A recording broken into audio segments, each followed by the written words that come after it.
majority of them जो ZAT attempt करने वाले हैं वो CAT लिख चुके हैं. How is CAT different than ZAT on the D-Day? Both are aptitude exams, both are MBA entrance exams, but if you look at the intricate nature in which they are designed, they are very, very different. I scored 99.32, if I'm not wrong, in my first attempt in ZAT as a fresher. And मेरे लिए हमेशा it used to work कि मैं quant के पहले 4-5 question जो एकदम seaters हैं वो 10 मिनट के अंदर कर लूँ. इस पर्टिकुलर एग्जाम में एक लाइफलाइन है साइंटिफिक कैलकुलेटर. Absolutely. उस लाइफलाइन को किस तरीके से यूज किया जाए? See, the conversation that we had with the convener, they are thinking of scientific calculator as an aid, as a tool and not as a burden. Believe me, बहुत सारे students ऐसे होंगे जो ये फील करेंगे sir because we were not very comfortable, हमने उसका utilisation ही वैसा नहीं करा जैसा हो सकता था. There are different skills that are getting checked. Basic level का एप्टीट्यूड तो दोनों में सेम है, but I think specific to exam preparation ZAT toppers की ज़्यादा अच्छी रहती है compare to CAT toppers. ZAT is actually the game of time.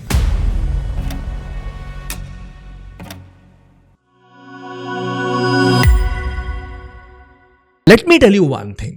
आप ZAT के लिए जितनी भी प्रिपरेशन करें, पर उस पर्टिकुलर डे पे जो आपकी अटेम्प्ट स्ट्रेटेजी है, वो जो आपका रण क्षेत्र है, रणभूमि है, वो बहुत अहम रोल प्ले करने वाली है.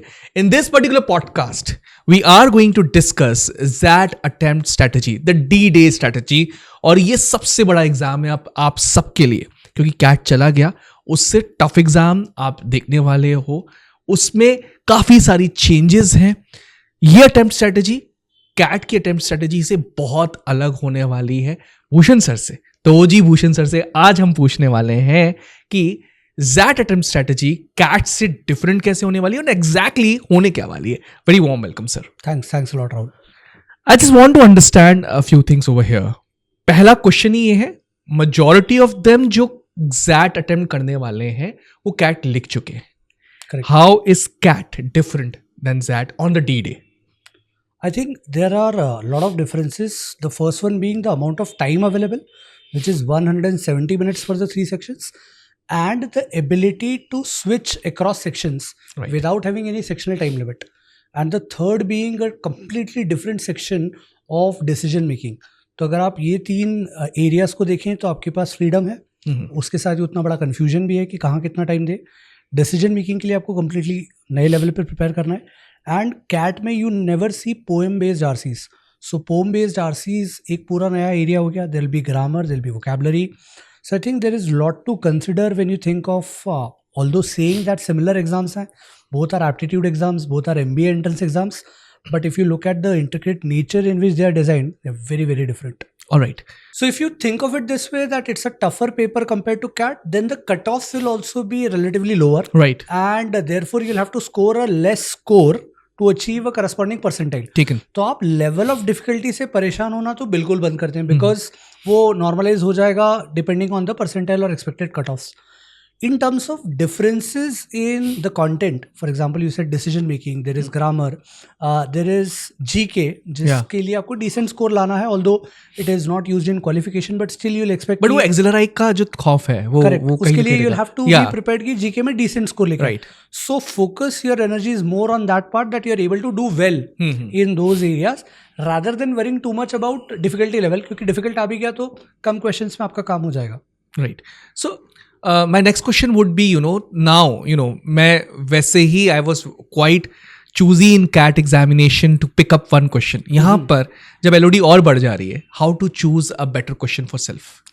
I think you will have to be very, very clear in your head what is your area of strength. Right.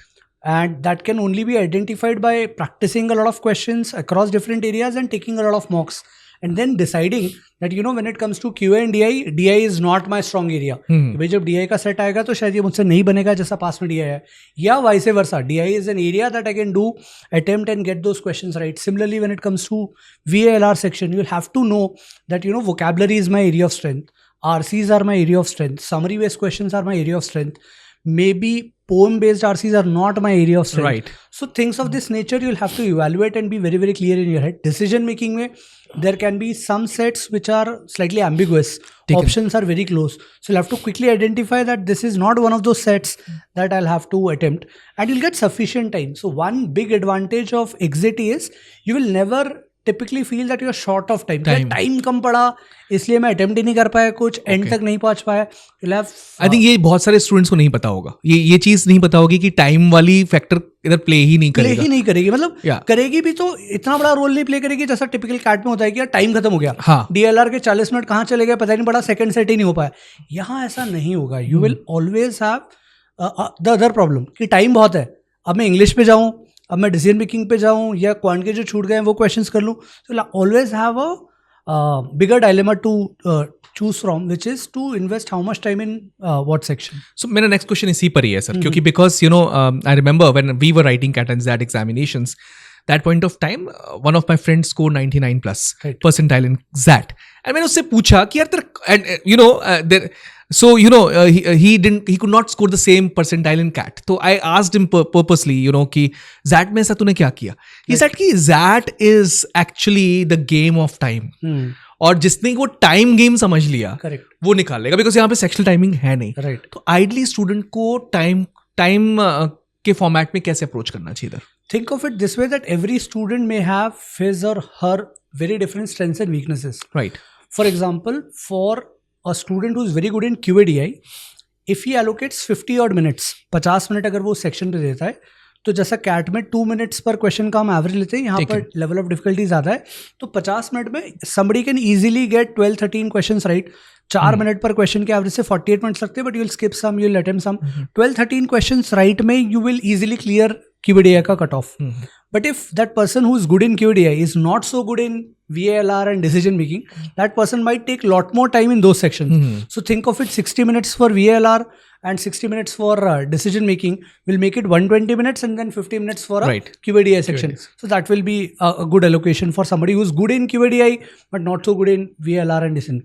Vice versa, there are some people who are super fast and super good in decision making and VLR, but quant में time बहुत लगता है solve करने के लिए, question पढ़ के समझने के लिए. They can maybe give less time to these two sections, maybe 50 minutes each, and then maybe 70 minutes to QADI.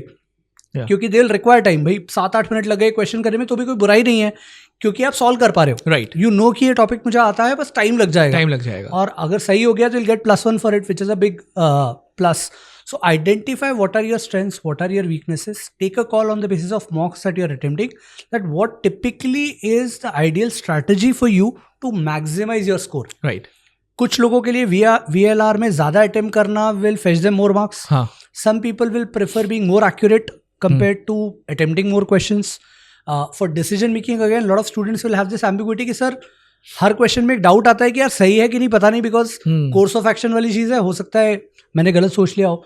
तो डिसीजन मेकिंग में it is always a good idea to attempt more. तो my general recommendation to anyone listening to this podcast would be try and maximise your attempts in decision making, if possible all 21.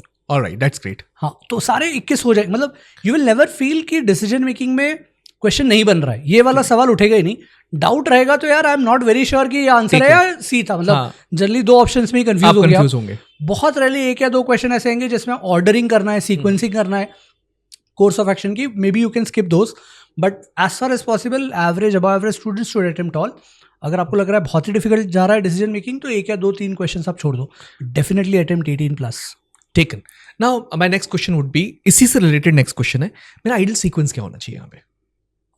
It cannot be a generic answer. Okay. For me to say कि you can start with VLR and then move to DM and then QA. But कहीं ना कहीं मेरे दिमाग में ये question इसलिए आ रहा है क्योंकि मुझे ऑप्शन ओपन है. करेक्ट. राइट. सो क्या मैं उस ऑप्शन को यूज करूं कि नहीं करूं? डेफिनेटली करो.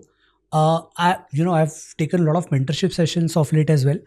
Some of the students have shared, sir, we have become so used to the pattern of CAT. हमने 41 मॉक तो कैट के लिख लिए, राइट, और एक्चुअल कैट भी लिख लिया है. तो अब वो सीक्वेंस जो बना हुआ है कैट का, विच इज VA पहले आ रहा है, फिर DI आ रहा है, फिर quant, we have become so used to it. क्या हम वही फॉलो कर लें यहाँ भी कि LR की जगह DM मान लेंगे, VA से स्टार्ट कर देंगे, QA से. I typically tend to advise them, try this in mocks. Okay. Why are mocks there? आप मॉक में ट्राई करके देख लो ना. If this is working well for you, there is no harm. The good thing with exit is that you can always come back to a section later, जो CAT में नहीं था. हाँ. तो for example let's assume there are 26 odd questions in VLR. If you attempt for let's say first 40 minutes and you're able to attempt around 18 odd questions, around 16 odd questions जैसा आप cat में करते थे, तो आपके पास अभी भी 10-12 क्वेश्चंस बचे रहेंगे. You can always come back to it later on. हाँ. अगर आपको नीड लगती है. My only recommendation will be never keep a set of DI, never keep an RC at the end. ठीक है, आखिरी का टाइम अगर आपका बचा है, टाइम ओवर होने वाला है, तो ये गलती ना करें कि DI का सिर्फ सेट पड़ा, क्वेश्चन सॉल्व करके आंसर मार्क करते तब तक तो टाइम ओवर हो गया. ठीक है. सिंगल क्वेश्चंस एंड के लिए रखें, स्पेशली QA के.